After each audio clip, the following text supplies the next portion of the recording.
Добрый день, уважаемые участники автопробега «Газпром» моторы. От имени администрации Сунтарского района мы выражаем вам благодарность за то, что именно по территории нашего района удалось достичь такой чести, что именно по нашему району проходит такой всероссийский, даже можно сказать международный автопробег «Газпром», газ-моторы. Расскажите о своем впечатлении, о мнении о вашей поездке. Вот откуда вы начали свое путешествие на ваших машинах? Выехал с Сковородино, Калининского полу, Газпром, Томск. Ну, дороги нормальные, вообще понравилось. Гостеприимство понравилось.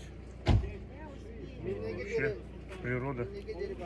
Пожалуйста, поделитесь о своем впечатлении о автопробеге, откуда вы начали свой путь и как вам наши дороги и ваше мнение в общем.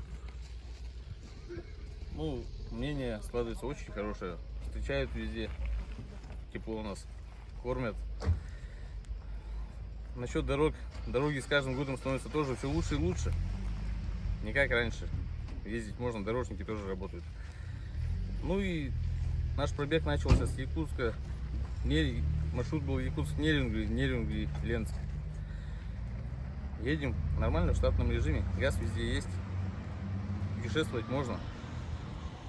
И наш экипаж едет непосредственно только на газу, на пропане. Экономия денежных средств существенная. Переходите на ГБО.